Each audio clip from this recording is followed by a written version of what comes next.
Maybe the president likes Ella Fitzgerald. That classic, Isn't It Romantic? You know how it goes. Isn't it romantic? Music in the night, a dream that can be heard, fighting the Taliban in sub-zero rugged terrain. It's about the only explanation that we can come up with to understand the president's view of the 6.5-year struggle in Afghanistan as romantic. A view he expressed in a video conference with U.S. military personnel who are, well, fighting there. Details in just a minute. And in our third story in the countdown, General David Petraeus speaks frankly about conditions in Iraq, saying that Iraqi leaders are not making the requisite progress. General Petraeus, in an interview with the Washington Post, said that, quote, no one in the U.S. and Iraqi governments feel that there has been sufficient progress by any means in the area of national reconciliation. And Petraeus said the United States would temporarily freeze any further reductions in its troop levels to allow for a, quote, period of consolidation and evaluation. General Petraeus also acknowledged that overall reductions in violence over the past year owe in part to a ceasefire called by Shiite cleric and militia leader Muqtada al-Sadr, the military payment of some locals to fight insurgents as well. But today, members of al-Sadr's militia ignored the continuing ceasefire and clashed with Iraqi police in the city of Kut. And as the war in Iraq approaches the 5th year mark, President Bush waxes romantic about the war in Afghanistan. Bush listened to U.S. military and civilian personnel voice their concern over continuing problems in Afghanistan, where U.S. forces still number 29,000, about half of them part of the NATO presence there. Deadly fighting with the Taliban drags on, and convincing local governments to spurn the poppy drug trade is difficult.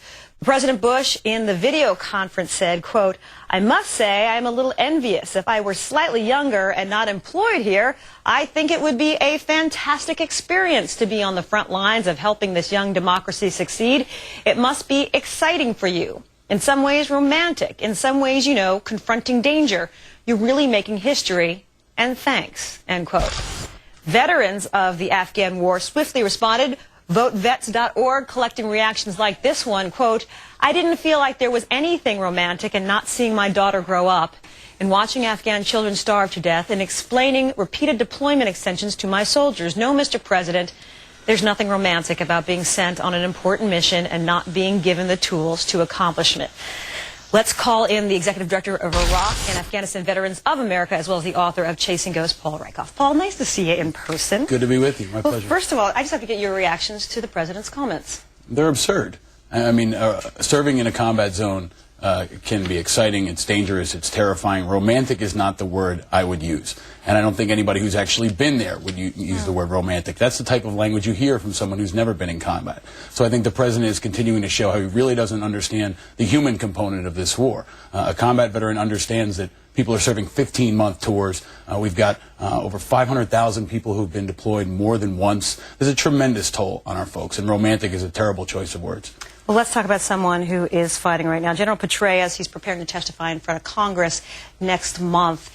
Could you interpret his remarks for us? I'm confused by them. I think he's downgrading expectations. Is that what's going on? I think he's recognizing that we have had some security gains. Violence has gone down, but that's not going to make the Iraqis get along. You've still got these tremendously deep divisions, and you've got other factors. I don't think we can alone credit the surge with the reduction in violence. Muqtada al-Sadr is on a big pause right now, and if he decides to take his finger off that pause button and reignite the violence, we're going to see a dramatic increase in what's happening inside Iraq. So it's a cauldron. It's incredibly fragile, and it can tip in either direction at any point. So is there an argument to be made for the extension of the surge?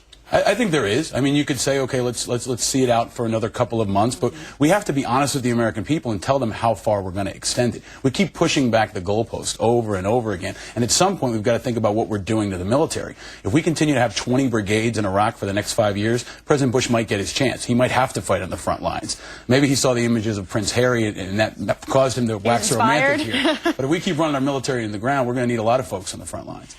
We saw Admiral Fallon step down this week. He spoke to Esquire magazine. I want to get his words right, so I'm going to read them here. He said a war with Iran would be, quote, ill-advised action. All right, he spoke out, stepped down, resigned. General Petraeus going to have to testify in front of Congress.